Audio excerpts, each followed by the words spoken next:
Today we're taking a look at the brand new streaming player from AT&T. This is being sent to a select few DIRECTV Now subscribers. We were lucky enough to get one of them. And it's an Android TV streaming player that is built right now for DIRECTV Now. All the user interfaces, everything boots directly into DIRECTV Now, and then from there you can access other apps and do more with it. Now we're going to do an unboxing real quick with it, and then in this same video, about halfway through, I will come back and show you the device in action, how it works, and talk about it after I've played with it for a while. First of all, let's take a look at the device itself. The first thing I noticed though, I want to point out, is the logo on the box. It's not the DIRECTV Now logo, it's the AT&T logo. That's very similar to the one that's used on DIRECTV satellite version. Now we know that DIRECTV is coming out with a streaming version of DIRECTV satellite. Same package as all that, but streaming instead of a satellite version. The CEO of AT&T has said this will help them save a ton of money by being able to basically just mail you a box, you plug it in, and it works. There's no need to actually have a tech come to your home anymore, put a satellite on your house. And this kind of plays along, this device, that logo and everything, is very likely the device they intend to use for DIRECTV satellite. They can mail you this device, you plug it in, and it will work. We know DIRECTV Now and DIRECTV satellite versions, their streaming is the same on the back end now. And so this will work with DIRECTV Now, but I got a feeling this is primarily made for DIRECTV Now, or DIRECTV satellite. So let's open it up and take a look at it. Now, right here, this is the first time I've ever seen any of this. All right. Pretty standard stuff. Basically says this is a beta, provided as is. They may or may not replace it if it's broken. A little safety and care information here. Let's dive into the remote, because I think this is going to be probably the most interesting part of this. I'll explain why in a second. And they really wrap this stuff up really well. Ooh, this is a hefty remote. Very, very nice quality feeling in the hand. One of the things you'll notice right back, standard D-pad here. Looks like there are already batteries in there. Input to control your TV, power on and off for your TV. Home, volume, mute, so a lot of controllability for your TV here. Standard play, pause, the voice remote for Google, record for the DVR, menu button, and then a number pad. So all the screenshots we've seen of this has shown channel numbers next to the channel names. So and maybe we once again maybe be able to enter like 210 for a particular channel, and it would jump there. One thing I don't see, I was hoping they would do, is a last recall button. Maybe once I play around with it, there will be a way to jump back to the last channel. Again, got the AT&T logo back here on the remote, not the DIRECTV Now one. Now, here's the actual device. And this thing is pretty big, just to be honest with you, compared to a standard DIRECTV or standard streaming player. This is noticeably bigger than a Roku or a Fire TV, or at least in width, it's probably about the Apple TV's third generation size, I'll probably say. Now, right off the bat, right here you got an Ethernet, which is nice. I believe it has Wi-Fi if I read right. Optical audio out, HDMI out, USB, and a power. Now, what this USB for? We'll have to wait and see. Can we use this as a hard drive, just DVR stuff? Probably not. I think I've read that this will allow you for manual updating, not through the Wi-Fi network. There is a little red reset button here. Just if the device stalls, you can reset it. Then across the front, it says power and network, and that's it. Two indicator lights are power and network. Let's keep on going and see what is in here. See here, DIRECTV, yep. More evidence that this is built for DIRECTV, not DIRECTV Now. It just says DIRECTV. This is a pretty standard box again, DIRECTV. Pretty standard player there. And an HDMI cable, I'm guessing that's about 6 foot. So after playing around with this, before I even plug it in, I'll tell you this seems to be a streaming player built for the DIRECTV streaming version, not for the DIRECTV Now. Now, it'll work with DIRECTV Now because they're pretty much the same app now on the back end. Yeah, I know they look a little different, but the under the hood guts of it, where it streams the content from, is the same now. And let me look at the back of the player real quick. No, it doesn't say, yeah, it just says, it says this is AT&T, Global Local, DIRECTV, and all DIRECTV marks contained on this. So this is not anywhere saying DIRECTV Now. So just keep that in mind. All right, so that should answer some questions about, is this really for DIRECTV Now or the new DIRECTV streaming? Let me go plug this in and test it out. I will say though, my first impressions with this This is a good quality device, consistent with a cable box. The feel of the remote, very consistent with the cable box, a slight rubbery feel to the buttons, which is nice, except for the numbers, they're plastic. Everything feels raised. I feel like I can easily move my thumb around this without having to jump my hand up and down. Feels very well made remote. Does appear to be a line of sight remote, but that may just be for the power on off the TV.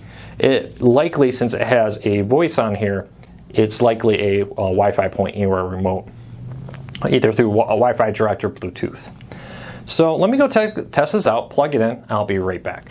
So I've been playing around with the new streaming player from AT&T for a while now, and it definitely has a lot of potential. It's important though to remember that this is a beta device in testing. It says it right in the notes, there's beta on the home screen. It's like, hey, this is a device, we're still figuring out the bugs, we're not selling it yet, we're just asking for some of our subscribers to test it out and let us know what they think. Once I play with it, I'm going to go back to what I said in the unboxing part of this video. This device is primarily built for the DIRECTV streaming service that's coming out next year. It will work with DIRECTV Now because the backends are the same. And I expect this to be sold for DIRECTV Now. But the main reason is this is a device they want to give to DIRECTV customers that want to take their DIRECTV streaming experience, saves AT&T a bunch of money, they don't have to install a satellite dish, they don't have to maintain satellites. This is for DIRECTV. All the paperwork, everything really talks about DIRECTV. So keep that in mind. But past that, how does it work? Well, when you boot into it, it launches directly into whatever channel you were watching last. No menus, no nothing. In my case, I was watching the Weather Channel. It just brought up the Weather Channel, which is fine. You just hit the home button to bring up this screen. If you've used DIRECTV Now on Roku or Apple TV or Fire TV, you're going to quickly become right at home. The menus are pretty much the same there. One of the cool things they did add, let's go to the guide real quick. Like I was pointing out earlier, there are a number pad on here. You can, for instance, I'm on 362, which is the Weather Channel. I can go to 206, which is ESPN. I can go, and then jump back and forth with that. I can repeatedly, unfortunately, not jump into a last channel. There's no button for that, but I can say, bring me to a different channel real quick and have it all saved. Now there's a little delay there. Now this is what it looks like when you do it from inside the channel. There's a little delay, so sometimes when I type a number, I accidentally hit two numbers incorrectly because I think, oh, the 3 didn't register. I click it again, I'll get 2 3s. A little laggy at times with the number jumping. Again, something I'm sure the beta will address and fix. But past that, everything else is pretty much the same as what you would expect from a Roku version or Fire TV version of DIRECTV Now. All the menus are the same, with the exception of an app icon here. So this is where you find things from Google's Android TV OS.